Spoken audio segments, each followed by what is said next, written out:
स्वदोषशान्त्या विहितात्मशान्ति शान्तिर्विधाता शरणं गतानां भूयात् भवक्लेशभयोपशान्ति शान्तिर्जिनो मे भगवान् शरण्यः शान्तिर्जिनो मे भगवान् शरण्यः।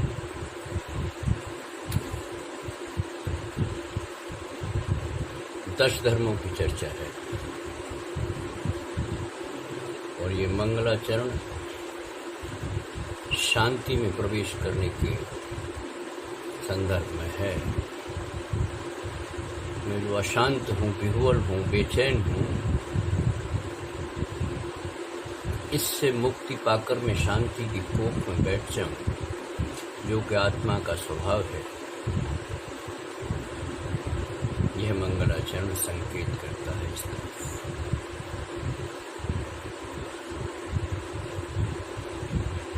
उत्तम क्षमा का दिन है आज।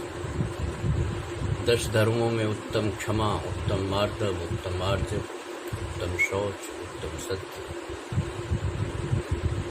उत्तम संयम, उत्तम तप, उत्तम त्याग, उत्तम आकिंचन, उत्तम ब्रह्मचर्य।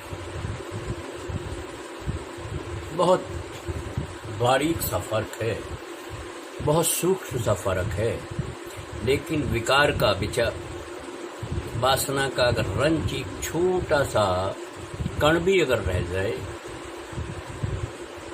तो निर्ग्रंथ धर्म ही कहता है उसको भी निकाल फेंको। मुक्ति तभी है, वरना उसके स्पर्श से दूसरा मैल चढ़ेगा, फिर मैल चढ़ेगा। कर्म की ये श्रृंखला है।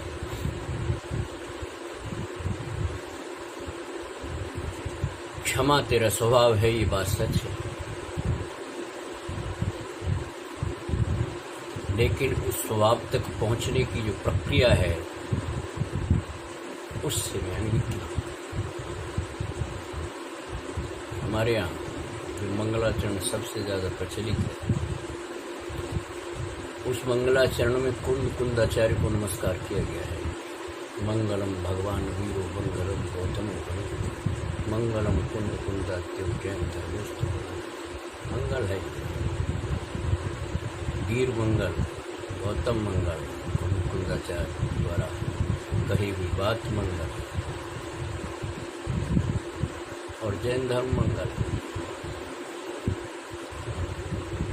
जैन धर्म कोई ऐसी चीज नहीं है कि वो अलग से कोई संप्रदाय है, एक सोचने का तरीका है। और सोचने का तरीका क्या है? वो सिर्फ इतना है कि संसार से मुक्ति पाने का अगर तेरा मन है तो श्रवण की कोख में जाना पड़ेगा, जिनवाणी की कोख में विचरण करना ही पड़ेगा। ऐसा एक दर्शन है। तो मैं कुंद कुंदाचार्य की बात कर रहा था, तो कुंद कुंदाचार्य ने जब समय सार लिखा तो उसमें गाथा आती है, बड़ी प्यारी गाथा। वात्सल्य होता है, करुणा का रस प्रवाहित होता है इन आचार्यों में, अनुभव की श्रृंखला से निकला हुआ, अनुभव के रस से निकला हुआ वात्सल्य रस। उन्होंने कहा कि भाई ये जीव, भाषा अलग हो सकती है, मैं मर्म समझाने का प्रयास कर रहा हूँ। गाथा शायद 4 या 5 में। मैं सिर्फ ये बात बता रहा हूँ कि उन्होंने कहा, हे जीव, तूने अभी तक काम भोग बंधन की कथाएं बहुत सुनी होंगी, क्योंकि अनंत काल से ये तेरा क्रम चल रहा है। मैं आज तुझे तेरी कहानी बताऊंगा, तेरी अपनी कहानी बताऊंगा, तेरी निज की कहानी बताऊंगा कि जो तू अनंत चतुष्ट रूप है, इतनी अनंत शक्ति का धारक है, फिर भी इस संसार में भ्रमण कर रहा है। आखिर बात क्या है? तो मुकुंदाचार्य ने बड़े वात्सल्य भाव से कहा।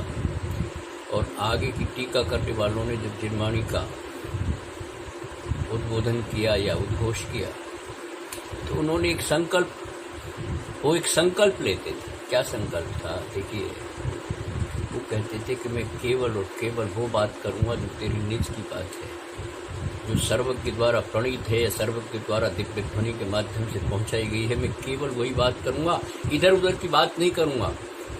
और अगर मैं इधर उधर की बात करूं तो मेरी ये जिभ्या 100 बार कट जाए। ऐसे विषय ऐसे मुझे जो कहते थे कि मैं बिल्कुल इधर उधर की बात नहीं करूंगा, मैं केवल जिनवाणी की बात करूंगा, सरबत की बात करूंगा, भीतराग की बात करूंगा। बड़े प्यारे शब्द हैं भैया और बड़ी प्यारी भाषा थी, बड़ी स्वाभाविक भाषा, जैसे बच्चों जैसी निश्चल सरल प्राकृत भाषा, निश्चल, कोई छल नहीं, कोई बनावट नहीं, कोई सौंदर्य नहीं, कोई अलंकार नहीं। जैसे भाषागत आजकल शैली में बहुत सी बातें भाषा का सौंदर्य है, लेकिन उन्हें मन का सौंदर्य था, चित्त का सौंदर्य। बड़ी प्यारी भाषा थी प्राकृत। और प्राकृत के भी कई क्षेत्र के हिसाब से तो शौर से भी प्राकृत, मथुरा से भी। उस प्राकृत भाषा में बड़े प्यारे शब्द, निकंठ, जिसका संस्कृत में तर्जुमा किया गया, अनुवाद किया गया, निर्ग्रंथ, गांठ रहित, कोई भी गांठ नहीं छोड़ेगी जिनवाणी ताप के बाद। ऐसी चर्चा, दर्श धर्म की चर्चा, दिव्य ध्वनि की देशना। देशना लब्धि तो बहुत मुश्किल से मिलती है, लेकिन फिर भी शब्दों के माध्यम से वो देशना, इस तरह की बात दर्श धर्मों में की जाती है। और उसमें सबसे पहला धर्म है उत्तम क्षमा। धर्म का अंग है उत्तम क्षमा, धर्मांगाय नमः। नमन किया जाता है कि ये मेरी आत्मा का स्वभाव है, वो आत्मा जो चतुष्टय रूप, अनंत चतुष्टय, चतुष्टय मीन्स 4। क्या अनंत ज्ञान है, अनंत दर्शन है, अनंत सुख है और अनंत वीर है, यानी सामर्थ्य। मैं उस सुख की प्रजाति से भी परिचित नहीं हूँ। यदा किदा कभी कभी कभी कभी, छायक तो है नहीं, औपशब्दिक भाव आता है तो कभी कभी मुझे उस आनंद की लहर मिलती है। मैं छूता हूँ, स्पर्श करके चला भी जाता हूँ। जिन लोगों के अनुभव में ये बात आती है, जिनका बहुत ज्यादा आवरण नहीं है कषायों का, जो अनंतानुबंधी में नहीं जीते, ऐसे लोगों के पास से उस आनंद की, उस सुख की प्रजाति आती है, इसमें कोई शक नहीं। और उस सुख को ग्रहण करने की सामर्थ्य तेरे अंदर इतनी अनंत है कि कितनी भी पर्याय हो सुख की, उसको तू वर्ण भी कर सकता है और आनंद की लहरों का आनंद ले सकता है। आनंद से है आत्मा, आनंद है, ज्ञान में है। बल्कि जैन दर्शन ने तो कहा कि आत्मा ज्ञान ही है, इसलिए कहा कि ज्ञानानंद स्वाभाविक है। और ज्ञान की शर्त है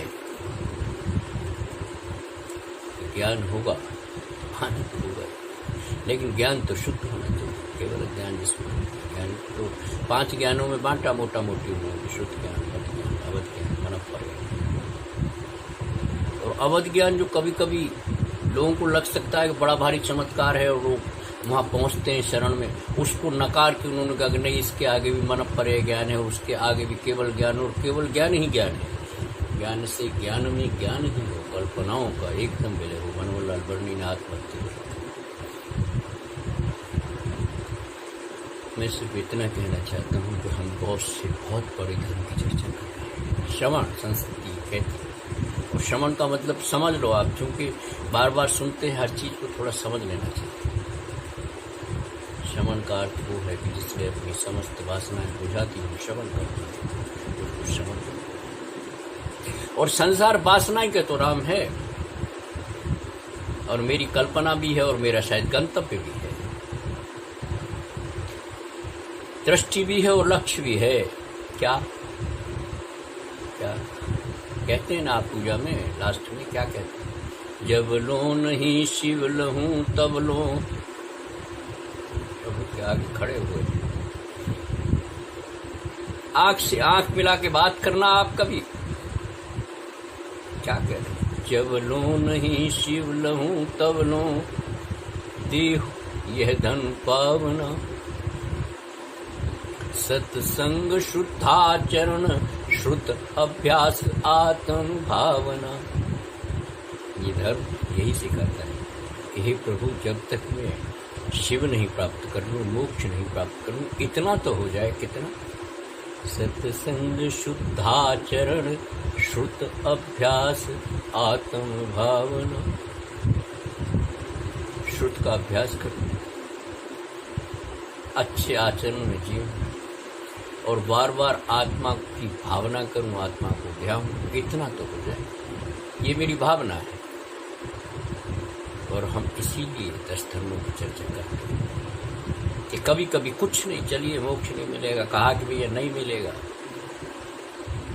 पंचमकाल है, सम्यक दर्शन भी नहीं है, ऐसा कहा गया। आगम की बात माननी चाहिए, स्वीकार करना चाहिए। नहीं है तो उसने उसको स्वीकार किया। और भक्त ने कहा कि जब लो नहीं शिव लहूं तब लो देहु, यह धन पावना सत्संग शुद्धाचरण श्रुत अभ्यास। ये जो श्रुत है, इसने हमें बताया है कि आत्मा अनंत दृष्टि, ज्ञान में है, दर्शन है, अनंत सुख की धारक है, जिस प्रजाति से बढ़ चुकी। कुंद कुंदाचार्य कहते हैं कि मैं वही बात करूंगा, ये तेरी निज की बात है। और ये सवाल उठता है, ये जिज्ञासा उठती है कभी कभी, और नौजवान में खास तौर से उठ सकती है कि जब संसार और मुक्ति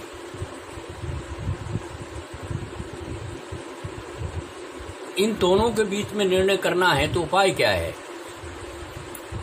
कह दिया आपने कि संसार में बहुत से मनुष्यों ने कहा, अनुभव के आधार पर कहा कि नहीं है, यहाँ सुख नहीं है, नहीं, या दूसरे सुख की तलाश में, जिस सुख की जो निश्चिंत बैठा है, निश्चल बैठा है, यहाँ कोई गांठ नहीं।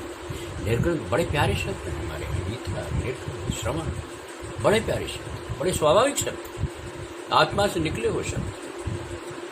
शब्द की 4 धाराएं होती हैं, परा, पश्यंती, मध्यमा, वैखरी। परा से निकला हुआ, आत्मा से निकले हुए शब्द हैं। लेकिन गजब है, पहले ये अस्तित्व मान के मैं हूं, और मैं कौन हूं। उपनिषद ने सवाल उठाया, को हम, मैं कौन हूं। और अंत में क्या कहा, सो हूं, जो तू है वो मैं। तो थोड़ा फर्क है, थोड़ा भेद है, लेकिन कोई आपत्ति नहीं है। सो मैं क्या हूं, प्रश्न। और इस प्रश्नों की चर्चा होनी चाहिए। कुछ तो जिज्ञासा उठे। सवेरे से शाम तक पता नहीं कैसे अध्यवसानों में हम बिजी हैं। अध्यवसान समझते हैं, अध्यवसान शब्द आया है समय सार में कई बार आया। कर्मोकर्मों के उदय से जो प्रवृत्तियां लगातार चलती रहती हैं, चाहे वो पुण्य की हो चाहे पाप की हो, चाहे वो शुभ हो या अशुभ हो, उसको अध्यवसान कहते हैं। ऐसे अध्यवसान में हम सुबह से शाम तक देखिए, क्षमा हमारे ऊपर, हमारे सामने बहुत बड़ा सवाल है, बहुत बड़ा सवाल है, कठिन सवाल है, जटिल सवाल है और सरल भी है। अगर सूत्र जानते हैं तो सरल है, और अगर सूत्र नहीं जानते तो उससे जटिल कुछ हो नहीं सकता।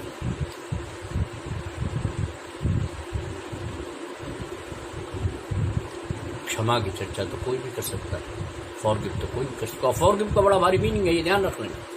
अंग्रेजी ट्रांसलेशन में भी कोई ऐसी बात नहीं है, कोई उससे मतलब हे दृष्टि से या उसको जिस तरीके से हम लोग कभी कभी लेच भाषा और वगैरह वगैरह इस्तेमाल करते हैं, ऐसा नहीं है।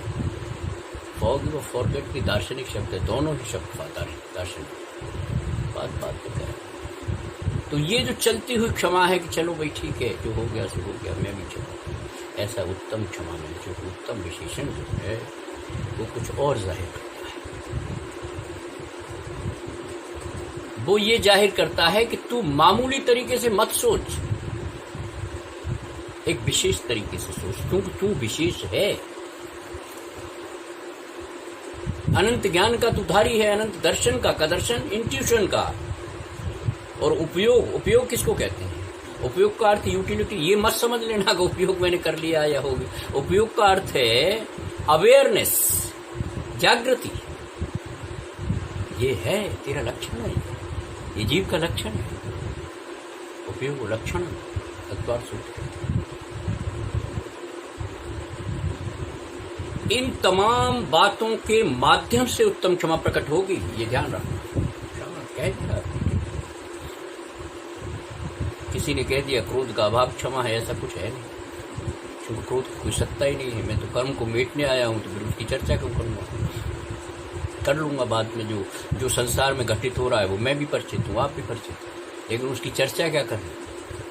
चर्चा तो मुझे उसके अपने स्वभाव की करनी है। जो कुंदाचार्य ने कहा मैं तेरी चर्चा करूंगा, पता तेरी निज की जो कहानी है, अनंत काल की कहानी है, उसकी चर्चा करूंगा। और उन्होंने अधिकारों में 5 के 415 गाथाओं में बात कह दी।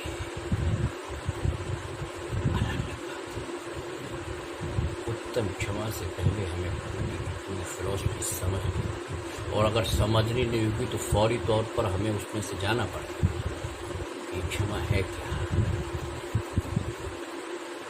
क्या है। हमारे यहाँ 4 कर्म 8 कर्म है, ज्ञानावली, दर्शनावली, गोवली, वेदली, अंतराय, नाम, गोत्र, आयु, है ना?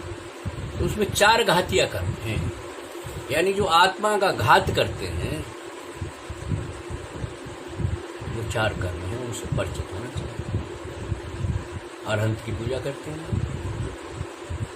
देवशास्त्र की सबसे पुरानी पूजा है। बाद में जुगल किशोर जी ने बहुत, अगर जुगल किशोर जी की पूरी पूजा को आप कंठस्थ करने के बाद हृदयंगम कर लें तो आपको बहुत ज़्यादा जैन दर्शन समझने की आवश्यकता नहीं है। जैन दर्शन समझना है केवल रवि किरणों से, जिसे मैं बात संदर्भ विशेष कर रहा हूं। पहली शर्त, अरहंत कौन है? केवल रवि किरणों से जिसकी संपूर्ण प्रकाशित है अंतर, ऐसे केवल ज्ञानी से मैं बात कर रहा हूं, उसकी पूजा अर्चना कर रहा हूं, तो ये केवल है कौन? ये अरहंत है कौन? तो देवशास्त्र की पूरी पुरानी पूजा में आता है ना, जयमाला में कर्मन की 63 प्रकृति नाश कहा है। अब सवाल खड़ा हुआ, हम रोज पढ़ते हैं कि ये जो कहा कि कर्मों की 63 प्रकृतियों को जिसने नाश किया है, जिसने घातिया कर्मों की जो प्रकृतियां हैं उनका नाश किया है, यानी उनको समाप्त कर दिया है। नाश हिंसा के शब्दों में नहीं है, इन्होंने नष्ट कर दिया है।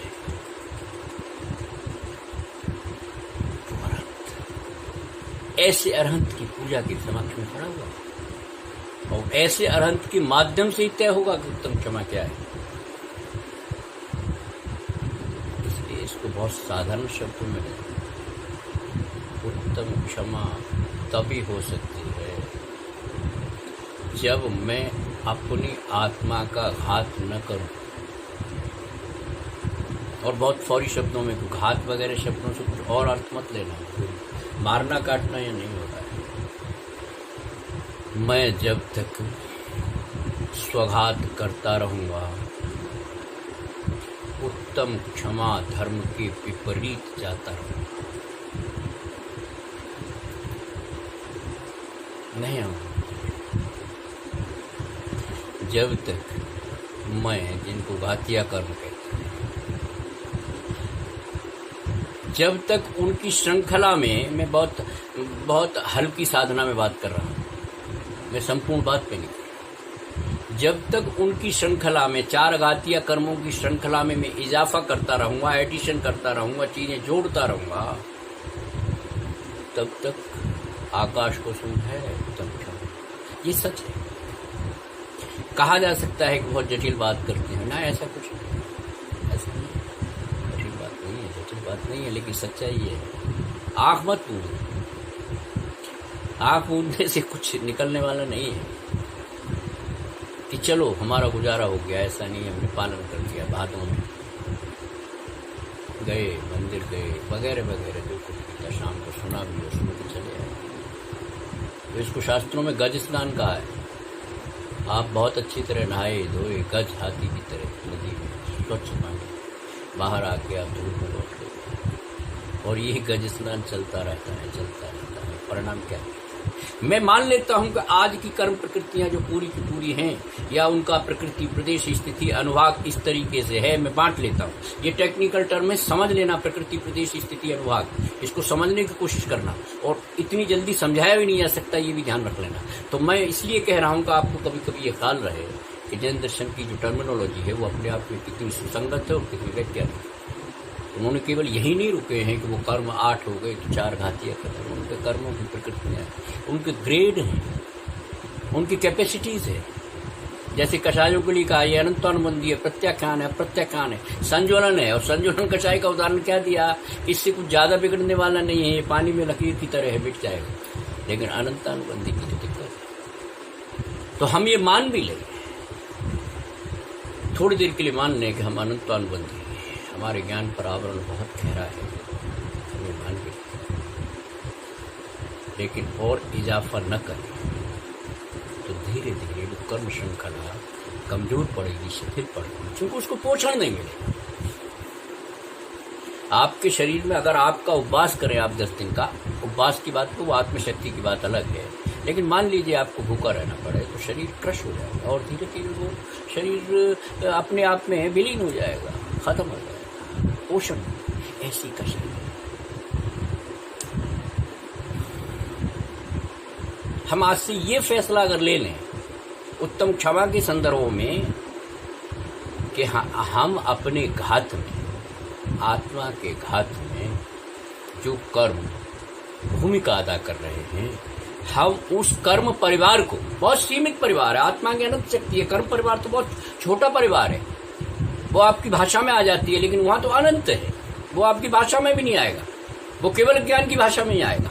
तो फिर अब मैं क्या कह रहा हूं, ठीक है कि जो कुछ है वो है, लेकिन आज मुझे 10 धर्मों के माध्यम से या किसी भी देशना, आंशिक देशना के माध्यम से ये मालूम हुआ है कि मैं इस कर्म परिवार में, अब इस कर्म परिवार को पोषित नहीं करता। पोषित कैसे नहीं करेगा, उससे प्रतिज्ञा कर ली जाती है कि मैं नहीं करूंगा, लेकिन कैसे नहीं करेगा इसको साफ कर, इसको साफ कर, स्पष्ट कर। इंट्यूशन जो कंसेप्ट होता है उसको क्लियर कर, उसको दर्शन कैसे करें। तो हमारे यहाँ बंध के कारण के तरह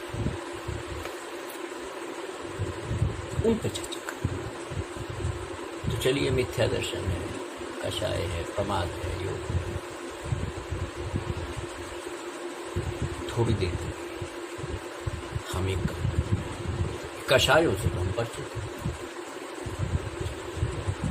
हो सकता है कि मिथ्या दर्शन में कभी कभी ऐसा होता है कि मैं ये समझ नहीं पा रहा कि क्या मिथ्या है और क्या सम्यक है। हो सकता है क्योंकि ज्ञान पर आवरण है, स्वीकार कर लूंगा मैं, तो मेरी समझ में नहीं आ रहा साफ मिथ्या दर्शन, ये समझ में नहीं आ रहा, कोई ना रखो, कॉर्नर में रखो, आ जाएगा।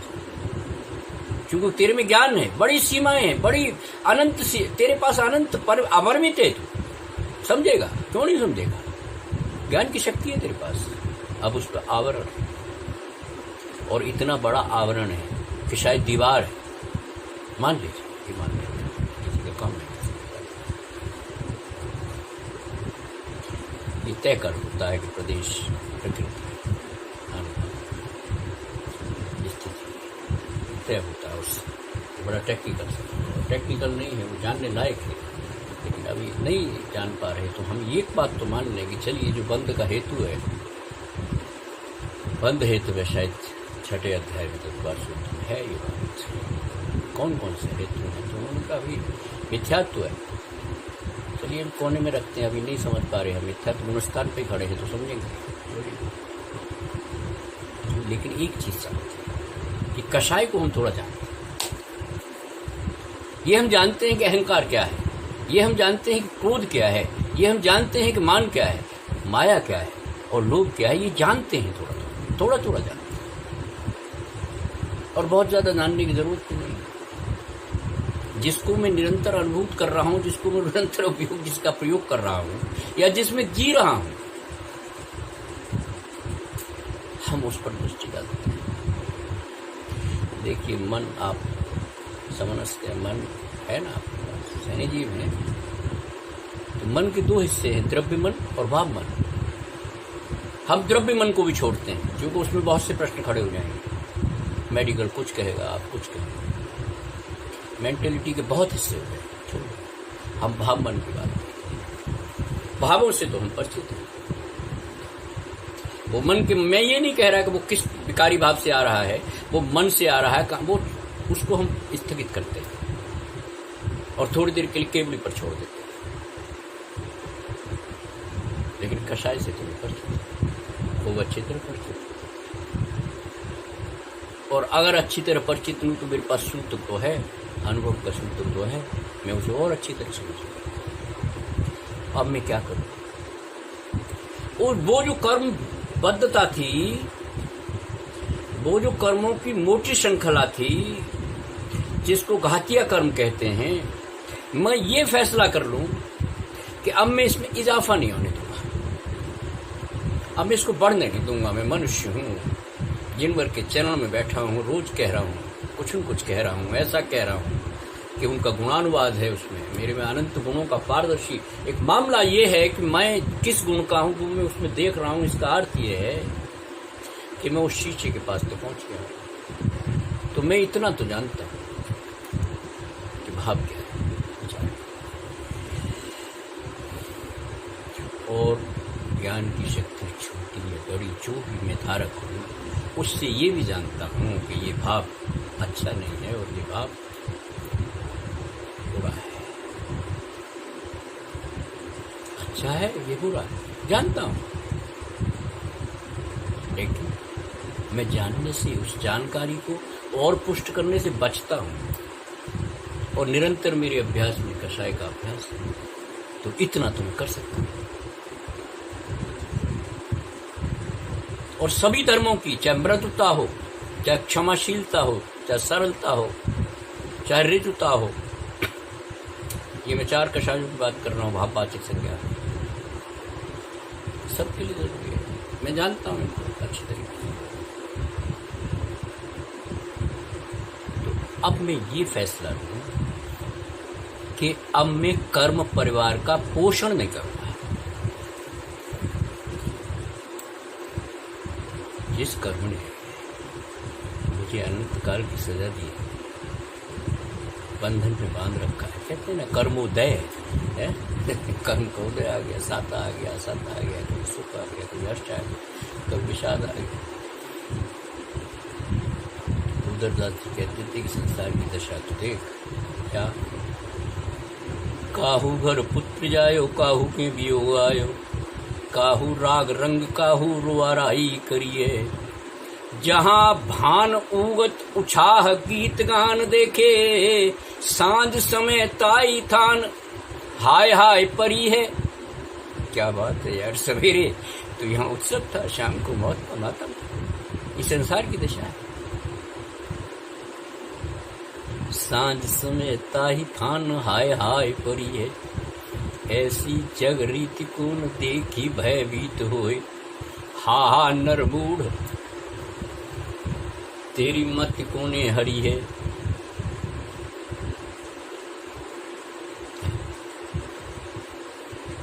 ऐसी जग रीति को न देख भयभीत होए, हा हा नरमूढ़ तेरी मत कोने हरी है। मानुष जन्म पाए सोवत बिहार जाए, खोवत करोड़न की एक एक घड़ी है। तेरी भाषा में बोल रहे हैं वो, करोड़ों करोड़ों को बहुत मानता है ना, एक एक घड़ी करोड़ों की है, और जगरीत सामने दिखाई नहीं दे रही है?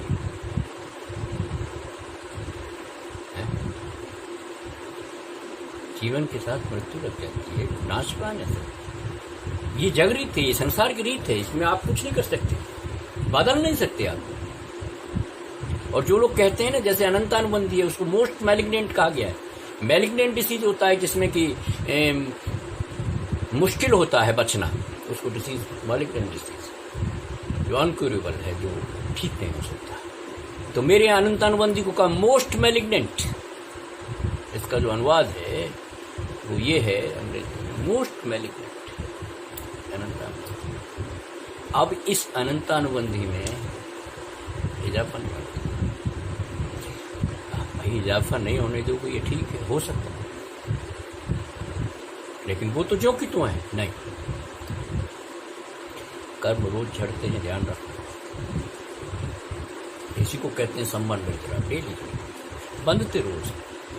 अब मैं कुछ ऐसा करूं कि बंधने नहीं दूंगा, या बंधने लायक जो पोषक कर्म है वो उनको होने नहीं दूंगा। और वो किस माध्यम से करूंगा?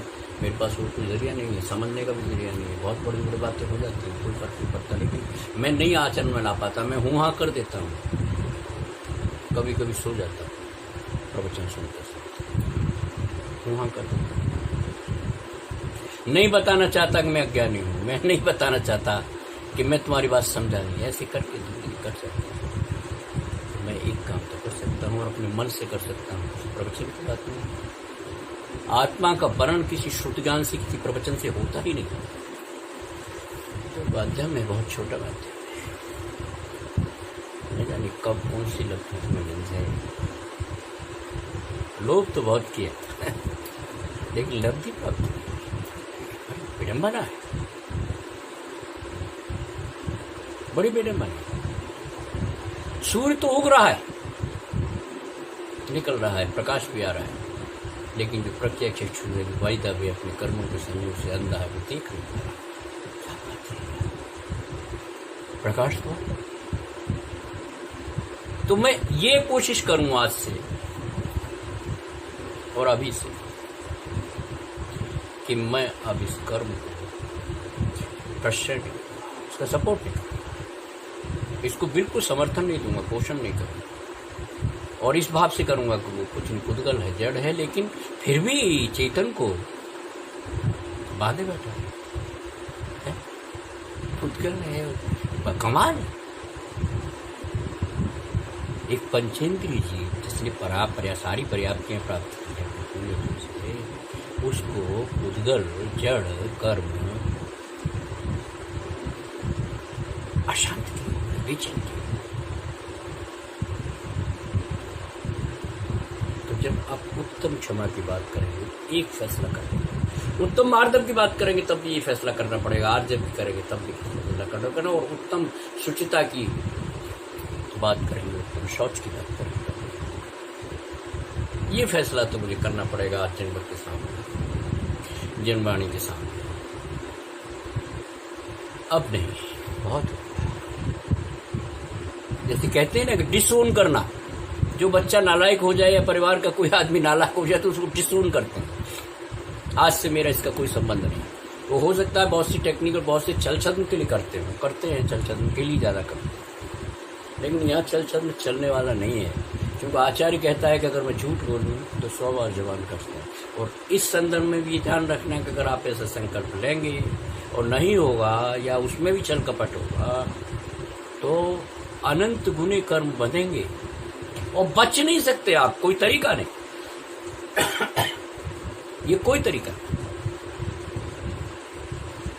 अनादिकाल से आप, मैं इसमें नहीं जाना चाहता कि पहले कर्म बंधे क्यों, ऐसा क्यों, वैसा वो पड़ा है, लेकिन मालूम पड़ जाएगा जिसने मुझे निरंतर अक्षमाशील बनाया है, प्रतिक्रियावादी बनाया, हर बात पर प्रतिक्रिया, हर बात पर प्रतिक्रिया, और ऐसी प्रतिक्रिया जिसको कोई मीनिंग नहीं, वो कर्म और मान देती। आपके संश्लेषित परिणाम हो, छोड़िए आप क्या करते हैं और क्या नहीं करते और आपकी सामर्थ्य क्या है, लेकिन भावों में जब आप आते हैं कितने मलिन, कभी जैसे कहते हैं ना आर्त ध्यान, रौद्र ध्यान के हैं, धर्म ध्यान, शुभ ध्यान है ना। आप किस में जीते हैं? आर्त में, रौद्र, कभी कभी रौद्र में जीते हैं। रौद्र में वैसे जैन कम जीते हैं, ये मेरा कुछ कहना है। रौद्र में जैन नहीं जीता है, आर्त में जीता है, चिंताओं में जीता है, भविष्य की चिंता, उसकी चिंता, लड़की की चिंता, इसकी चिंता, और वो उस चिंता में इतने भाव बिगाड़ता है, वो निमित्तों पर कूद पड़ेगा इसकी वजह से, इसकी। तो आज इसका वर्गीकरण करो कि मैं अब करूं तो तब आप कह पाएंगे उत्तम क्षमा धर्मांगाय नमः। धर्म का अंग है, उसको नमस्कार करने का एक ही यत्न है, उस तक नमस्कार पहुंचने का एक ही तरीका है कि कर्म परिवार को डिसोन करता हुआ जाता है और समझ के डिसोन करता। मैं नहीं इस चक्कर में जाता कि मेरे पे ज्ञानावरणी है या दर्शनावरणी है, मोहनी है, घातिया है, अगातिया है, लेकिन आज से मैं ये काम करता हूँ अपने भावों के माध्यम से। कोई जरूरत नहीं है कि आप अच्छे भाव लाए मत लाना, कोई फर्क नहीं पड़ता, इतना एहसान मत करना, लेकिन भावों में विकार जब आए तो उसको छटकना, कहना यहाँ जगह नहीं है, साहित्य की भाषा में बात जगह नहीं है।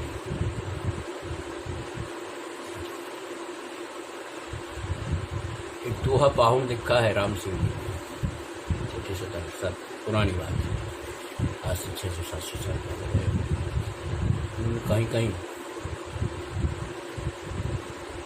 बड़ा भावुक साहित्य लिखा और उसको बहुत से लोगों ने रहस्य में भी कहा, वो आपने सोचने के लिए। उन्होंने कहा है कि ये सखी अपने ही दर्पण में अपना चेहरा नहीं देख पा रही।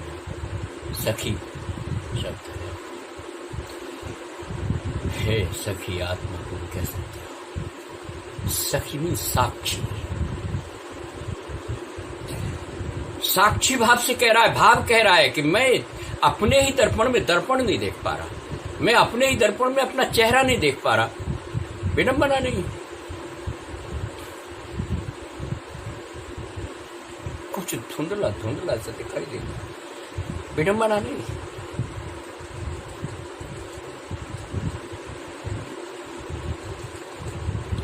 बहुत सी फैशन की जो टी शर्ट वगैरह उस पर लिखा होता है बीइंग, अस्तित्व है, मैं हूं, सच है, और मैं फिर भी ये नहीं जान पा रहा अपनी शक्ल में है। विडंबना नहीं, और ये विडंबना क्यों है? मैं इस विडंबना पर रोऊंगा नहीं। ये विडंबना क्यों है ये जानने का प्रयास करूंगा, और ये विडंबना सिर्फ इसलिए है कि कर्मों की एक मोटी श्रृंखला मेरे पीछे पड़ी हुई है, बंधन है मेरे पास, बंधन। कर्म परिवार से डरने की जरूरत नहीं है, लेकिन कर्म परिवार को आपको डिसोन करना है तो उत्तम क्षमा का पालन हो सकेगा, वरना आप सैकड़ों साल से या 50 साल से या मनुष्य कब में जितना भी आपको याद हो उतने सालों से रोज उत्तम क्षमा धर्म का पालन कर रहे हैं, और 10 दिन पहले ही तय कर लेते हैं कि भाई 11वां दिन या आगे का दिन क्षमा वाणी पर्व मनाएंगे, इवेंट मनाएंगे, बड़े बड़े पोस्टर छपवाएंगे क्षमा वाणी पर्व पर, स्वागत भाषण इसका, उपसंगार इसका, ये हैं आमंत्रित विद्वान। मजाक है, अपना मजाक है, अच्छी बात है, लेकिन खाली पर्व मनाना ये मायाचार है, ये मायाचार है जो मन में नहीं है, वो वचन में नहीं है, वो कर्तृत्व में मायाचार। और ये तो आप जानते हो ना कि मन क्या है और वचन क्या है और कर्तृत्व क्या है, ये तो आप जानते हैं ना। क्या मैं कर रहा हूं जो मेरे मन में ही नहीं, जो मैं ग्रहण ही नहीं कर पाया, तो मनाऊंगा तो कैसे मनाऊंगा? इन पर्चों के माध्यम से, आवाज के माध्यम से, किस गूंगा तो मना नहीं सकता। इसका अर्थ ये तो जो सामर्थ्यहीन है वो तो नहीं मना सकता। अंदर मनाने की वस्तु है, मनाओ ना, क्योंकि मनाने का जो परिणाम होता है वो क्या होता है मालूम है? मनाने का परिणाम होता है आनंद, और आपके मनाने का परिणाम कभी कभी विवाद में तब्दील हो जाता है, अहंकार में भी हो जाता है। बड़ा अच्छी तरह मनाया, अरे तेरी वस्तु तू कर क्या क्या क्या क्या क्या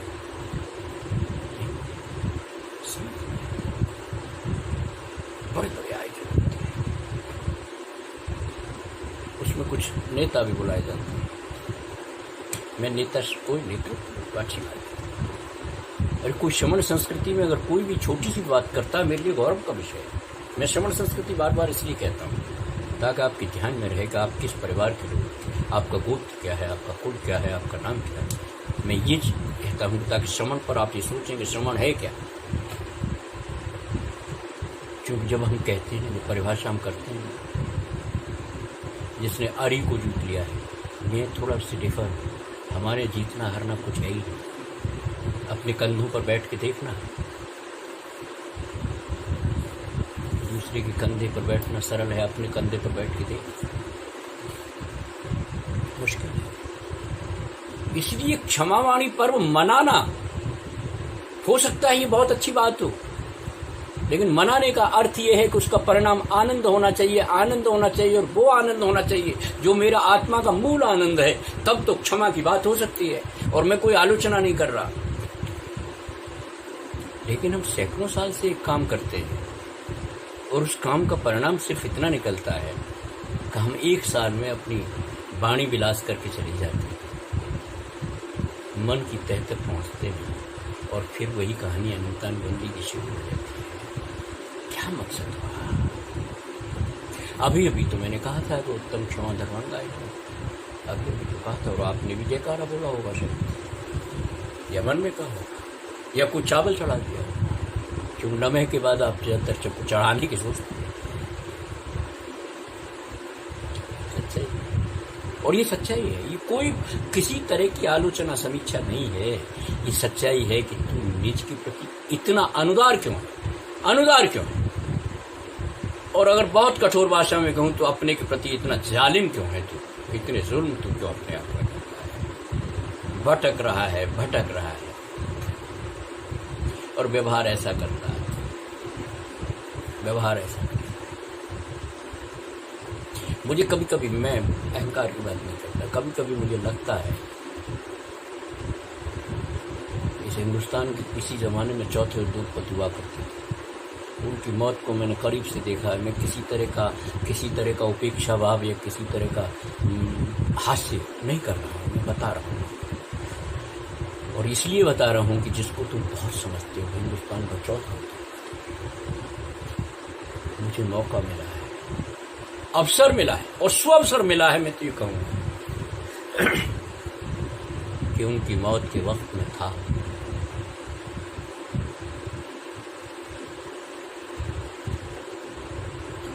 जिसकी आवाज सैकड़ों की आवाज हुआ करती, जिसकी चाल सैकड़ों की चाल हुआ करती थी, जिसके इशारे पर मार्केट के भाव तय होते थे, उसकी मौत को मैंने देखा। दुर्दशा होती है, और दुर्दशा इस बात की नहीं है कि मैं शरीर को देख के कोई कह रहा हूं कि साहब वो पारी की तरह शरीर गल रहा था या उसमें दुर्गंध आ रही थी। मैं ये नहीं कह रहा, क्योंकि क्या लेना देना, जड़ है, शरीर है, उसमें दुर्गंध नहीं आएगी तो क्या आएगा। कोई परम औदारिक शरीर तो यह है नहीं, कोई केवल कोई तीर्थंकर प्रकृति के जीव का तो शरीर है, तो आएगी, वो स्वभाव है, कोई बात नहीं, 2 घंटे बाद आएगी। लेकिन परिणाम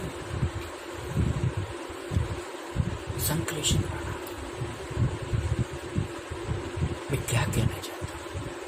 मैं सिर्फ ये कहना चाहता हूँ कि आपको नहीं पता कि संक्लेशित परिणामों का नतीजा क्या होता है। ये दुनिया के जितने रोग हैं, चाहे मैलिग्नेंट हो चाहे क्यूरेबल हो, दुनिया की जितनी ही रोगिक दैहिक जो पीड़ाएं हैं, आपके चिंतन से पैदा होती है। मैं गारंटी के साथ आपसे कहता हूँ,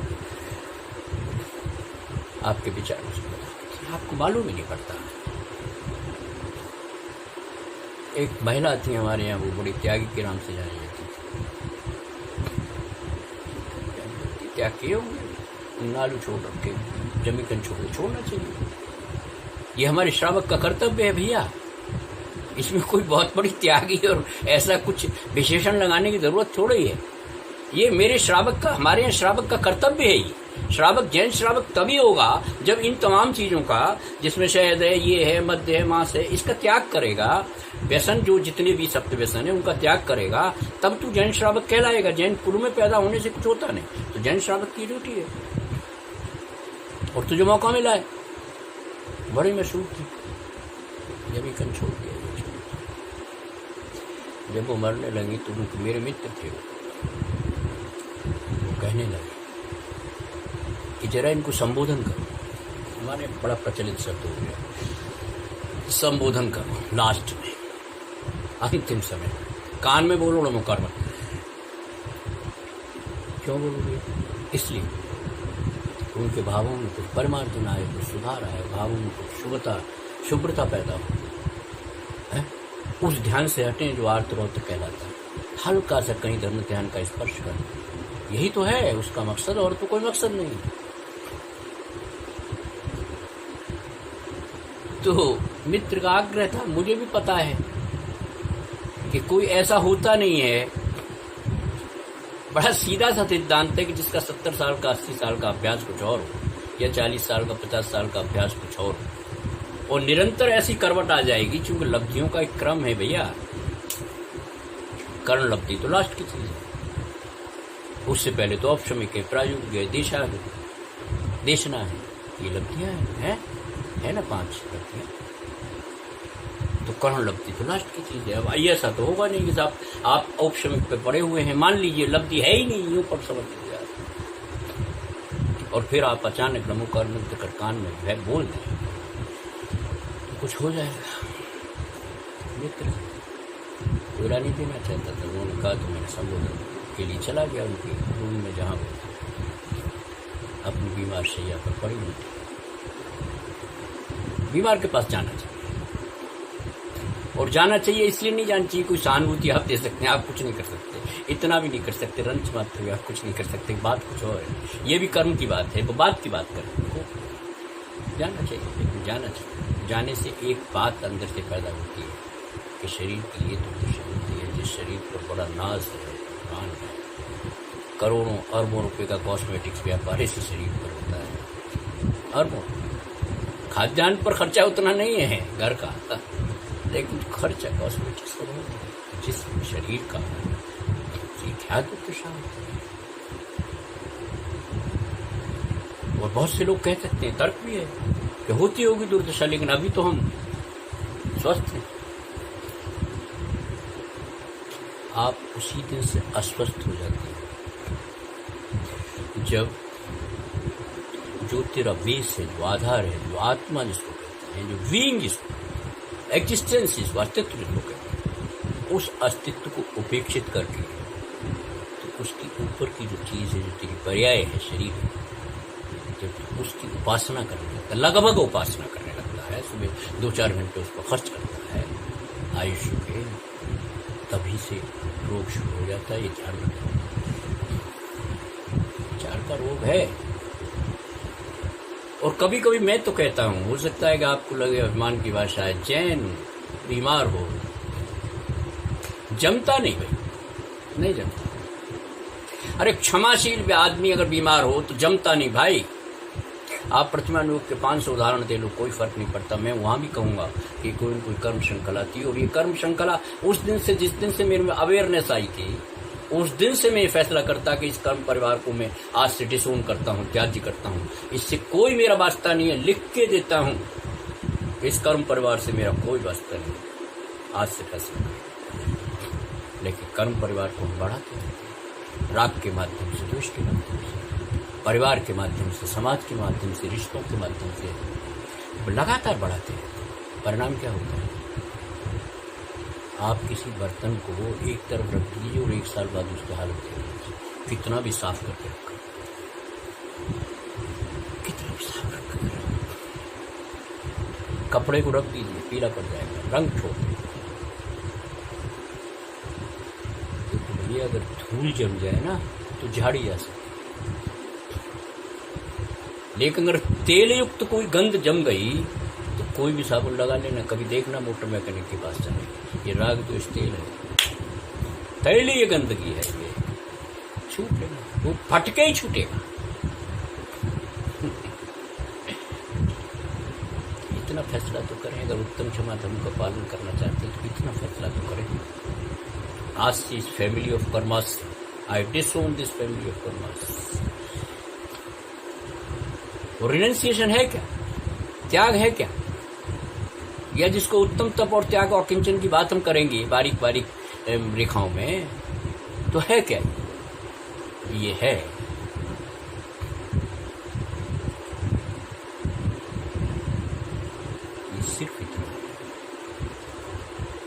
मुझे अब तो होश आया है ना भाई, मैं कितनी योनियों में भटका, मुझे तो कोई होश नहीं आया।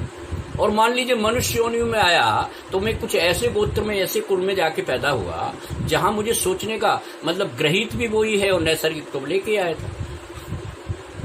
लेकिन मेरे यहाँ तो बड़े ग्रहित संस्कार भी बड़े प्यारे हैं।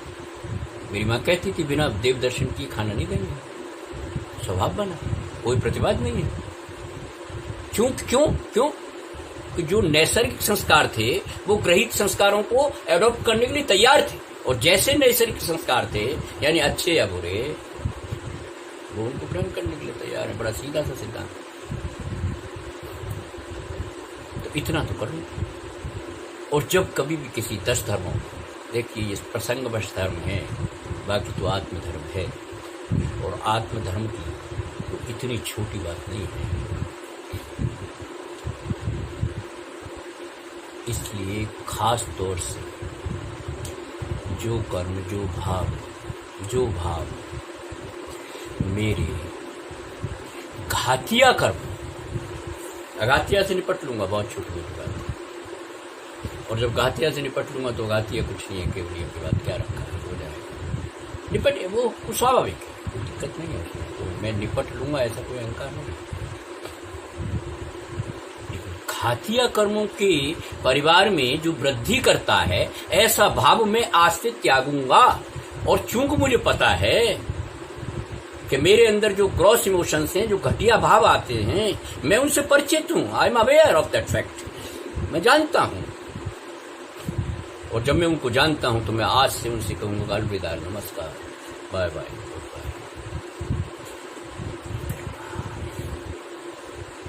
नहीं करूंगा, नहीं करूंगा, उसका प्रोसेस क्या होगा, उसकी प्रक्रिया क्या होगी, क्यों परिणाम तो प्रक्रिया के बाद आएगा। परिणाम क्या होगा, मैं सावधान रहूंगा। निमित्तों से सावधान रहने की जरूरत नहीं है। सावधान में अपने आप से रहूंगा, अपने आप से, अपने आप में सावधान रहूंगा। बस यही कला है। क्या है, निमित्त तो बहुत से टकराएंगे आप सवेरे शाम तक संसार में, बहुत से निमित्त है, बहुत से निमित्त है, कुछ पता नहीं लगता। जबकि रीत है, मैं निमित्तों पर गुस्सा क्यों करूं, क्या लेना देना है। तो क्षमा धर्म की रक्षा करने के लिए, या अपना जो क्षमा स्वभाव है उस स्वभाव को सुरक्षित रखने का एक ही तरीका है कि मैं कर्म बंधन की श्रृंखला को तोड़ दूं। अभी मैं नहीं तोड़ के मान लीजिए नहीं, तो जो तत्व उसको पोषित कर रहे हैं, जो उसको हेल्दी बनाते हैं, जबरदस्ती का हट्टा गट्टा बनाते हैं, मैं उस भाव का त्याग करूंगा। मैं उस भाव को ऑब्जर्व करूंगा। त्याग को भी चलो छोड़ो, मैंने आप ऑब्जर्व करूंगा, ऑब्जर्वेशन की आदत डालिए, दृष्टा बनूंगा, उसको चेक करूंगा, निरंतर चेक करूंगा। और कभी कभी होता है ना औचक निरीक्षण, किसी परंपरा में चेक नहीं करूंगा, किसी नियम के बद्ध होकर चेक नहीं करूंगा, मैं औचक भी कर सकता हूं। कभी भी निरीक्षण करूंगा कि आखिर सुबह से शाम तक जो कुछ होता है, मैं शाम को निरीक्षण करूंगा कि मेरे में जो भाव हैं, ये जिस तरीके के भाव पैदा हो रहे हैं, ये बहुत कठिन बात है ये जानना। क्योंकि भावों को प्रभावित तो बहुत सी चीजें करती हैं, पुराने कर्म भी प्रभावित कर सकते हैं कि तू क्या भला है, कह सकते हैं। लेकिन एक बात ये भी तय है कि आप भाव संभाल सकते हैं, कोई दिक्कत नहीं, संभाल सकते हैं। मत पहनाना उनको अलंकार, लेकिन भाव संभाल सकते हैं। तो भावों की संभाल, कुभावों की संभाल। संभाल का मतलब उनको शॉर्ट आउट करना। कोई चीज खराब हो जाए तो उसमें से अच्छी अच्छी चीज बटोरते हैं। बाकी ऐसी आदत पड़नी चाहिए कि मेरा जो भाव परिवार है, जो मेरे साथ जुड़ा हुआ है, उसको कर्म परिवार से अलग करना है। सरलता से नहीं हो जाएगा, थोड़ा दृढ़ निश्चय से हो जाएगा, संकल्प से हो जाएगा, आपके सत्य भाव से हो जाए। कैसे हो जाए, तो रोज तो कहते हैं ना, रोज तो कहते हैं बाला है 108 क्यों है 108? सोचना पड़ेगा। विभिन्न उसके मत हो सकते, विभिन्न बातें हो सकती हैं, कुछ साहित्यिक बातें भी हो सकती हैं, और साहित्यिक बातों में मज़ा भी आता है। गिनती में हमें बड़ा मज़ा आता है, 108, 1008, 105, ये जैन माला है, इसके ऊपर 3 समीक दर्शन समीक 4 समीक। तो ये लगाना लुगुना जो है, जो इवेंट है, जो बनावट है, जो सजावट है, इसमें हमारा बड़ा विश्वास है। अरे उंगलियां दे रखी है ना भैया, पीली जपना, नीली जपना, सफ़ेद जपना, जरूर जपना। क्या है जपना? क्या है जाप? क्या है जाप? एक आत्मनिरीक्षण ही तो है? उसके नाम की जाप देना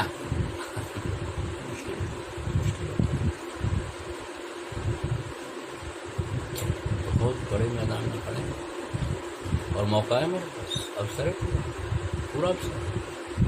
10 धर्मों का आना, 10 लक्षण, इन समय का आना और मेरे सामने आना और मेरा इसमें सम्मिलित शरीक होना, क्या समझ रहे हैं? मैं नाम नहीं दूंगा, लेकिन लब्धि है ये ध्यान रखना। मैं कोई नाम इसलिए नहीं दूंगा कि संपूर्णता में कोई चीज कही नहीं जा सकती। मैं नहीं कहूंगा कि इसको ये देशना लब्धि है ना, देशना बहुत बड़ी चीज है।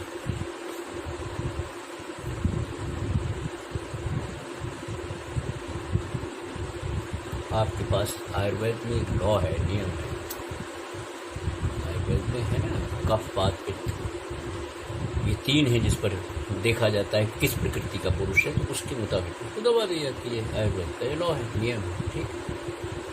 उसमें एक शब्द बड़ा प्यारा है, वो है भावना।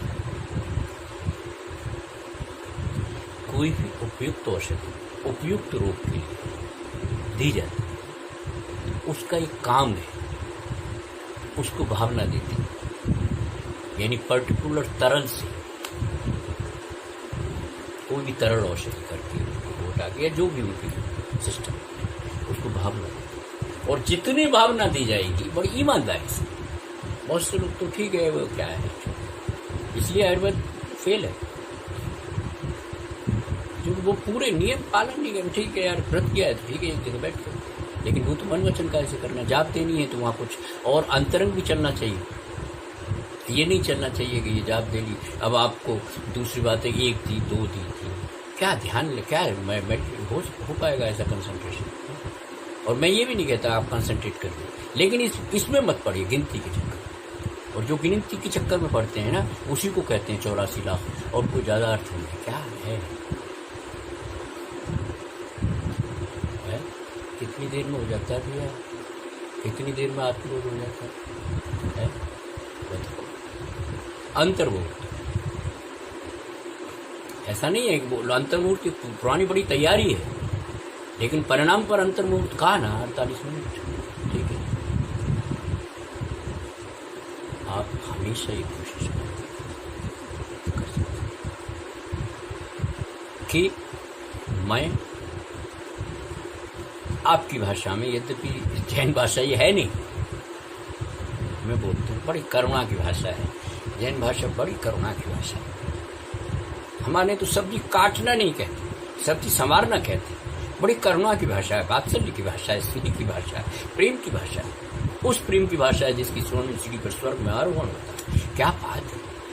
उस भाषा में मैं ये नहीं कहूँगा कि आप उसको मिटाओ, उसको खत्म करो, वो मेरा शत्रु है, ऐसा कुछ नहीं, क्योंकि शत्रु कोई है ही नहीं। खम्मामी सभ्य जीवा खमंतु में, ये उद्घोष है ऋषि का। खम्मामी सभ्य जीवा खमंतु में, मिट्टी में सब भूतेश में, ये सब ऐसा सबको शांति। सारा संसार मैंने क्षमा कर दिया, सारा संसार मुझे क्षमा करे, इसका अर्थ क्या है मालूम? खम्मामी सभ्य जीवा खमंतु में, इसका अर्थ क्या है? इसका अर्थ है कि हम मुक्ति चाहते हैं। सारे जीव मुझे क्षमा करें भैया, चला मुक्ति के द्वार, और सारे जीवों को मैं क्षमा करता हूँ, प्रणाम करता हूँ, नमस्कार करता हूँ, अलविदा करता हूँ। अर्थ तो ये है, और ये कोई लगाया हुआ अर्थ नहीं है कि आप चाहे कुछ व्याख्या कर लेना, यही अर्थ लग सकता है। उत्तम क्षमा के संदर्भ में या मुक्ति के संदर्भ में और संसार मुक्ति के संदर्भ में, संसार से अलग हटके अगर मोक्ष की कल्पना के संदर्भ में केवल यही अर्थ लगता है, मिट्टी में सब भूयसु बैरम मज्जम न क्यों नहीं, किसी से मेरा बैर नहीं, बैर हो भी नहीं सकता। बैर तो तेरी मानसिक व्यथा है, क्योंकि बैर अगर है और तू उसका कुछ बदला लेना, तेरा बाप भी नहीं ले सकता, पक्की बात। उसके ही कुछ उपादान में कुछ हो, सामने तो अलग उलझी हुई है। इसलिए वो कहते थे, राम सिंह ने लिखा, हे सखी पड़ा उलझा हुआ मामला।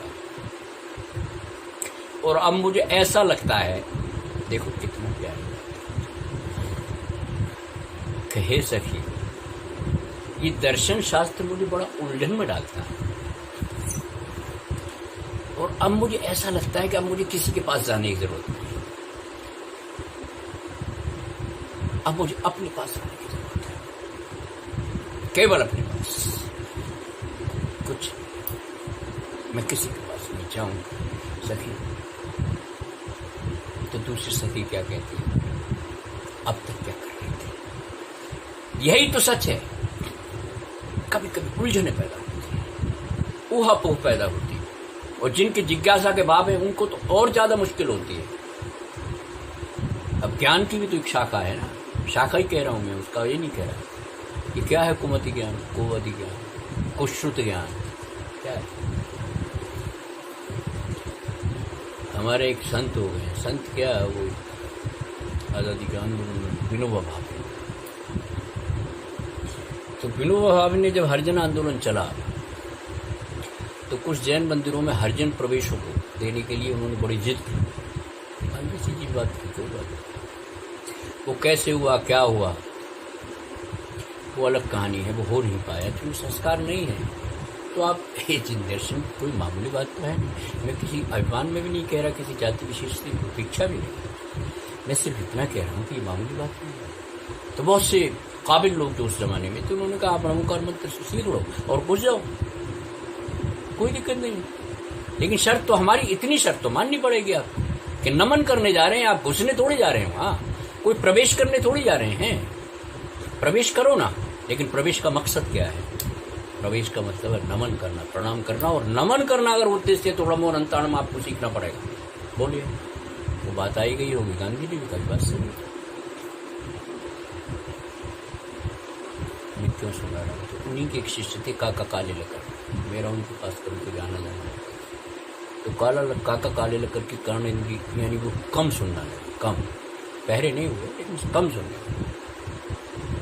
तो हमने उनसे जाके एक बार ये कहा कि सब काका जी आपको बड़ी दिक्कत होती है, क्योंकि आपके पास तो बहुत से साहित्य के मिजाज के लोग, धार्मिक मिजाज के, आध्यात्मिक नेता लोग के आते हैं, तो आप कम सुनने लगे हैं, इससे बड़ी दिक्कत होती है। तो उन्होंने बड़ा माकूल एक जवाब दिया, बड़ा मर्म स्पर्श जवाब था। जवाब क्या था? जवाब ये था कि मैं कम सुनने लगा हूं, इसका मुझे कोई दुख नहीं है, लेकिन कभी कभी उल्टा सुन जाता हूं, मुझे इसकी तकलीफ है। शुद्ध ज्ञान में भी कभी कभी क्या होता है, कुछ शुद्ध क्या है, आप समझें न समझें बात अलग है, लेकिन कुछ ऐसा मत समझ लेना जो कहा ही नहीं गया। तो व्याख्याएं जब इस तरह की करते हैं, जब अर्थ हम इस तरह के लगाते हैं, अपनी सुविधानुसार लगाते हैं, अपने अनुकूल लगाते हैं, अपने ज्ञान के जो भी मेरे पास सीमित ज्ञान है उसके अंदर ही लगाते हैं, ताकि आरोप ना आए कि सब मैं जानता नहीं। इसलिए भक्तांबर में 6 जो काव्य हैं, सबसे पहले जो काव्य हैं, उसमें विनय की, नम्रता की एक चीज तैयार की गई है। उन्होंने कहा मैं किसके सामने खड़ा हूं, तो 2 श्लोक आए पहले, और फिर क्या कहा कि मैं तो बालक हूं भाई, अल्प बुद्धि हूं, अल्पश्रुतम श्रुतवताम परिहासताम, हंसी का पात्र। विनय, नम्रता है, प्रवेश तो तभी करेगा ज्ञान। इसलिए कभी उल्टा मत सुन लेना, मैं सिर्फ ये कहना चाहता हूं। ये जो हमको सुनते हैं ये अपने मुताबिक बड़ी अच्छी बात है, क्या कहेंगे बताओ। ताली पीटी के ने क्या कहा, क्या हुआ था? क्या होता है कि एक जागृत होता है अंदर से, रोंगटे खड़े होते हैं, वो क्या है कि वीर रस है। हमारे 9 रस हैं, 9 रस का मतलब मैं जिब्या से नहीं कह रहा हूँ, जिब्या के तो अलग अलग, वो खट्टा मीठा कसैला जो भी है, रिक्त तिक्त जो भी है, लेकिन साहित्य में 9 रस है। वीर रस है, विवत्स है, करुणा है, श्रृंगार है। उसमें एक अंतिम और उपादेय जो गृहणीय है वो है शांत रस। तो सुनते वक्त भी जो अपनी भावनाएं, जो इमोशन है, अगर वो शांत रस में नहीं है, किसी और रस में, तो आप उसी रस के मुताबिक ही अर्थ ग्रहण करना है, उसी अर्थ के मुताबिक करना है। प्रथमा योग में अगर किसी स्त्री की चर्चा होगी तो श्रृंगार रस वाला अपने मुताबिक कुछ कर लेगा, बात कुछ और हो रही है। वीर रस वाला आला उदल के स्वर में कर लेगा, कहना हमारे भगवान ने क्या किया, नेमिनाथ जी ने कहा, हरिवंश पुराण में आता है, क्या कहा कि कृष्ण, बड़ी अच्छी बात कही उन्होंने, लेकिन हम ग्रहण किस तरीके से करते हैं, क्या कहा उन्होंने, इन्हें कृष्ण राज्य सत्ता की बात कर रहे हैं ना आप, ये तेरी तीर्थंकर प्रकृति का जीव है भाई,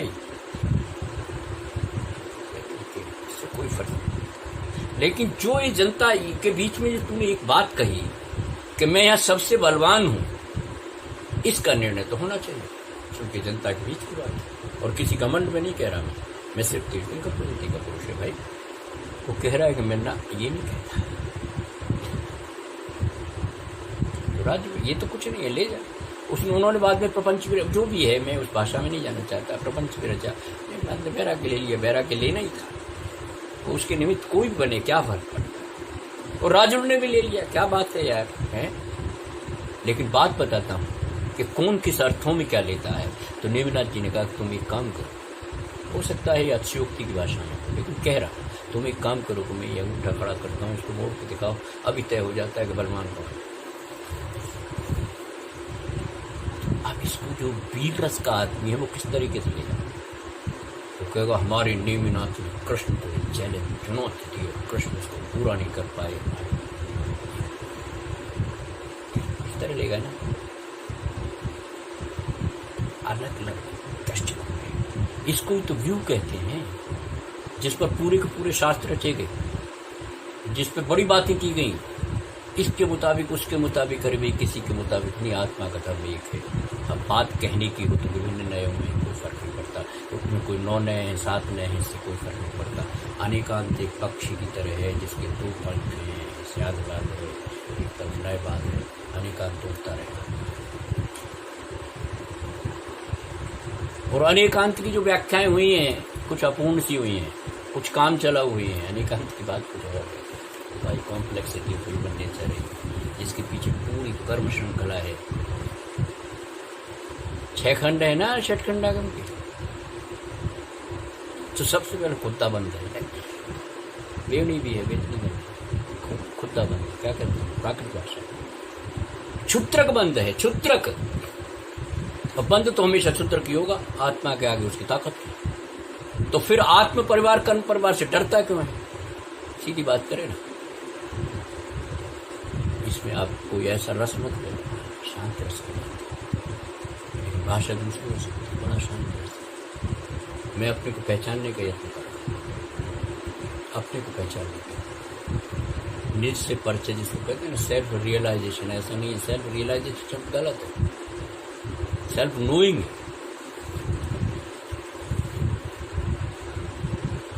क्योंकि साक्षात्कार पर्याप्त नहीं है, मैं तो उसको जानूंगा, क्योंकि मेरे पास जानने की शक्ति है। कितने भेद हैं, 5 भेद मिलते हो, फिर बात आ गई। उन्होंने कभी कुछ श्रुत भी हो सकता है सुना कुछ, कहा कुछ, करा वो, उसके पीछे कारण है, एक कर्म कारण है, वो आवरण ही है, ज्ञानावरण ही है, वो कुछ उल्टा ही सोचेगा, वो अलग बात है। लेकिन श्रवण ये कहता है, श्रवण ऋषि ये कहता है, कुंदाचार्य जी ये कहते हैं कि जो मैं कहूँ उसको उसी तरीके से समझना है, और न समझ में आए तो पूछ लेना। इसलिए कहा 5 आना, पंचना, और उसके बाद आता है ना स्वाध्याय। ये स्वाध्याय के नियम है ना, पहले 5 आना फौरी तौर पे, फिर पंचना है, फिर उसके बाद इसका निर्णय लेना है किसी से। अगर मान लो समझ में ना आए तो पूछना है किसी से, और किससे पूछना है, अधिकारी से। यहाँ तो आप तक भी परीक्षा है भाई, यहाँ तो भगवान की भी परीक्षा है, लिखा गया।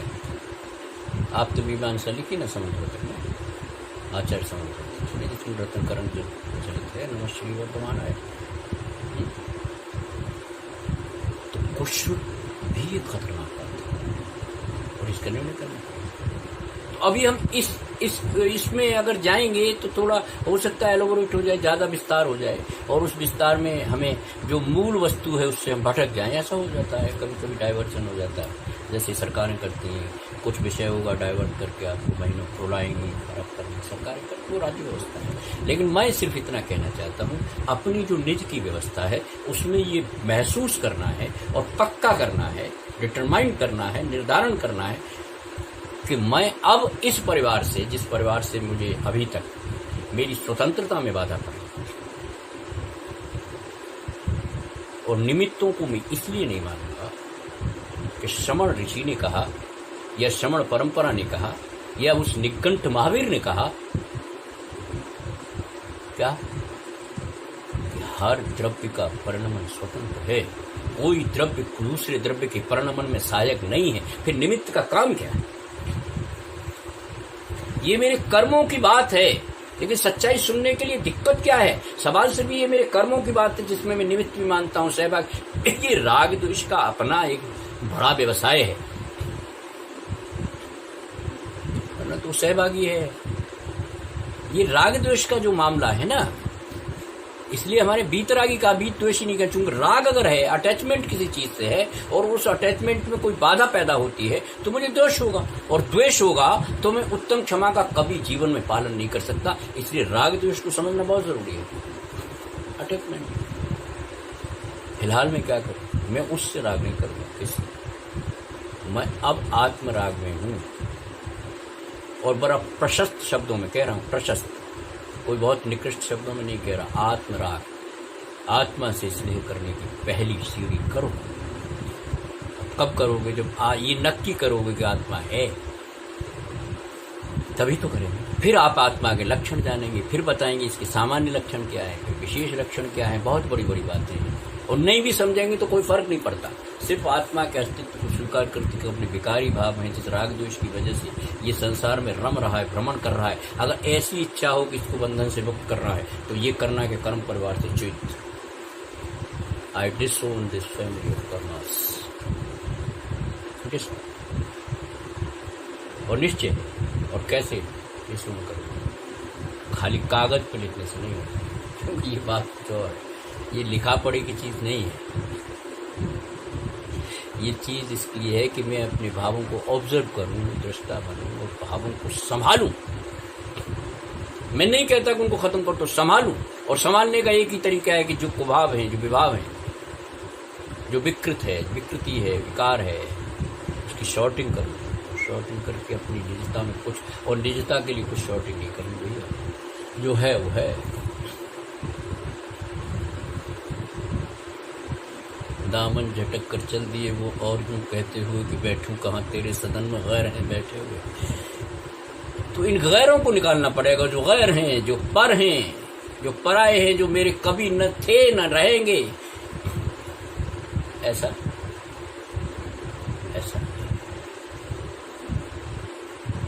निकाल, बैठूं कहाँ तेरे सदन में गैर हैं बैठे हुए। कभी शुभ विचार आए भी तो ये कह के लौट जाता है, कभी शुद्ध विचार आए भी, प्रतीकात्मक बात करना, तो वो कह के लौट जाता है। क्या बैठूं कहाँ तेरे सदन में, गैर हैं बैठे हुए। इन गैरों को निकाल तो बात बने, गैरों को पहचान तो बात बने। गैरों को अपना मान बैठा है, ये भूल को सुधार तो बात बने।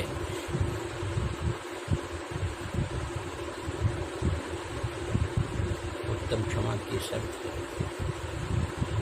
राग द्वेष से, राग से, अटैचमेंट से, और बहुत आंशिक रूप में। कोई जरूरी नहीं है कि आप अभी संपूर्ण क्षमाशील हो जाएंगे, ऐसा नहीं है। लेकिन सच्चाई यही है, बाकी तो शाब्दिक मामला है, सब बैखरी का मामला है, परापश्यंती का कहीं नहीं है।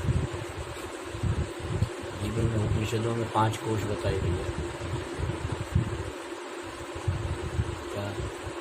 मैं ये नहीं कह रहा हूँ, मैं नहीं श्रवण संस्कृति के इर्द गिर्द ही हूँ। मैं कहीं, मुझे मत समझ लेना कि मैं कहीं भटक रहा हूँ। लेकिन उपनिषदों के 5 कोश बड़े विचारणीय हैं, कि जीवन में होता क्या है। जैसे आप आहार निद्रा भय मैथुन की बात करते हैं कि ये मूल प्रवृत्तियां हैं मनुष्य की, और इसी में जिंदगी निकल जाती है। तभी बुद्धदास कहता है कि खोवत करोड़न की एक एक घड़ी है, मनुष्य जीवन है। खैर है ना। तो अब उन्होंने कहा अन्न में, प्राण में,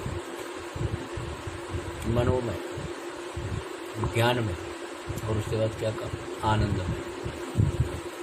कुछ अलग नहीं है भैया, ज्ञान ही शर्त है आनंद की। तो ज्ञान में और आनंद में, जब ज्ञान में कोश डेवलप हो जाए तो आनंद में का प्रकट होना स्वाभाविक है। उसके लिए कुछ जरूरत नहीं है, इसकी समझने की कोशिश करें और पर्याप्त समझने के लिए वो, क्योंकि फिर आप भी नहीं रुकेंगे। अगर एक बार ज्ञान की धार खुल गई तो आप भी रुकेंगे नहीं। फिर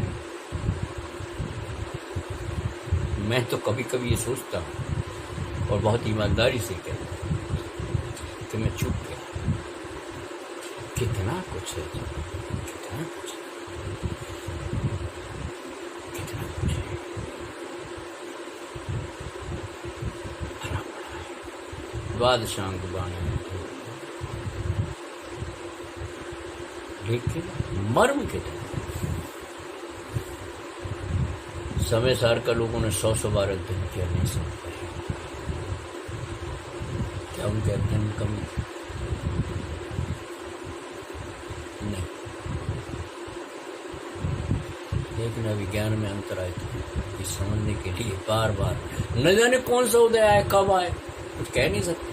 जो लाइन मेरी आज समझ में नहीं आ रही थी, कल आएगी, कल नहीं समझ में आएगी, परसों आ जाएगी, और परसों जब उस समझ में आएगी तो मैं उसमें रमूंगा और रमूंगा तो आनंद हासिल करूंगा। सीधी सी बात है। ज्ञान की तो बात यह है, कभी कभी हमें कोई शंका होती है ना, तो हम पलटते हैं कि भाई जिनवाणी माँ के चरणों में जाते हैं। तो कभी कभी क्या होता है, संयोगवश कोई चमत्कार नहीं है, संयोगवश होता है, हमारा वही पन्ना खुलता है जहाँ हम अटक रहे थे। सारी रात चलती है बात, कभी कभी दिन में भी चलती है कि ये कौन सी बात है, नहीं समझ में। तो हम क्या करते हैं, कितनी मनोयोग से, कितनी जिज्ञासा भाव से फिर जिनवाणी माँ के चरणों में बैठते हैं कि माँ एक बात रह गई, और माँ तो माँ है। फिर उसके चरणों में बैठ के हम कहते हैं कि एक थोड़ी सी शल्य है, निकाल इससे, कांटा कहते हैं। क्योंकि कहीं कोई कभी कभी आता है भाई, सम्यक दर्शन में है कि भाई कभी आता है, अविश्वास आता है, कभी संशय आत्मा विनश्यति, संशय आता है, परे आए, विकल्प आते हैं। तभी तो कहा निर्विकल्प की बात। तो विकल्प आते हैं तो जिनवाणी माँ से पूछते हैं, माँ मुझे बता, तो मेरी जिज्ञासा की शक्ति से, आत्मशक्ति से, ज्ञान शक्ति से, या जिससे भी संयोग जिनवाणी पकड़ माँ कहती है कि देख इस पर पढ़,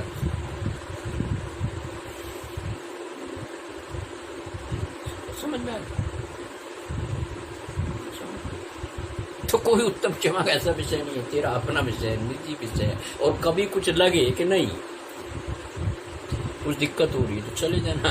देवशास्त्र गुरु तो हमारे 3 है ना, ये तो हमारे संकेत है, लक्षण है ना, है ना। देवशास्त्र गुरु तो हमारे लक्षण है ना। और हमारे यहाँ तो ये भी कहा रत्नकरण में कि देव की भी परीक्षा कर लियो भाई, शास्त्र की भी कर लियो, गुरु की भी कर लेना। और जब इनकी परीक्षा उत्तीर्ण हो जाए, और परीक्षा का अर्थ ये नहीं कि तू पेपर बनाएगा, मालूम पड़ जाता। ये पंक्ति है ना, दिन रात आत्मा का चिंतन, मृद संभाषण में वही कथन। मुनि के लिए कहा कि निर्ग्रंथ दिगंबर काया से भी प्रकट हो रहा अंतर में मालूम पड़ जाता है, आवाज हो जाता है। और ये तेरे कर्मोदय भी है कि भैया कभी अगर कुछ ऐसा उदय है कि तेरे को कुमति ज्ञानी होना है तो हो सकती है, लेकिन लगातार बने रहना। शायद उदय में कुछ चीज, अभी उदय में कुछ और है, कल उदय में कुछ और हो सकता है। अबाधा काल में जो कर्म होते हैं वो मिट्टी के ढेर के समान बताए गए हैं, शायद समय सार नहीं है,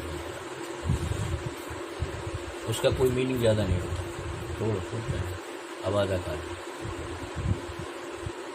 लेकिन वो काल की श्रृंखला में आता है, और मैं अबाधा कुछ ऐसा पैदा करूं कि मैं कुछ ऐसा लगे कि मैं कर्म कर ही नहीं रहा। और वो भाव के माध्यम से संभव है। ठीक है, बहुत परिवर्तन करने हैं आपसे। उत्तम क्षमा के लिए कर्म श्रृंखला को पहले रोक लो। राग में न्यूनता ला, उससे द्वेष में न्यूनता आएगी और तू स्वाभाविक तौर पर, उसमें कोई बहुत खाद देने की जरूरत नहीं। खाद तो तेरे कर्म दे रहे हैं, तू खुद दे रहा है। ठीक है, उसके परिवार को कम कर, न्यून कर, घटा, हटा, तब जाके व्यवस्था बने। आज हम सिर्फ इतना ही कहते हैं। कुछ बातें ऐसी लग सकती होंगी आपको कि फिर उत्तम क्षमा पे क्या किया। मैं सिर्फ इतना कह रहा हूँ कि उत्तम क्षमा का तो धारी तू है, और कोई उत्तम से ऊपर सर्वोत्तम शब्द है वो भी बहुत से लोगों ने सम्यक दर्शन चल मान लेते हैं कि सम्यक दर्शन युक्त क्षमा भी तेरे में है, वो तो कोई दिक्कत है नहीं। लेकिन आवरण कहाँ है, बाधा कहाँ है, ऑब्स्टेकल्स कहाँ हैं कठिनाइयाँ, वो तो तुझे ज्ञान के माध्यम से चेक करना पड़ेगा, दृष्टिकोण बनाना पड़ेगा। ठीक है, तो तभी संभव है कि हम पूरी तरह कह सकें उत्तम क्षमा करना।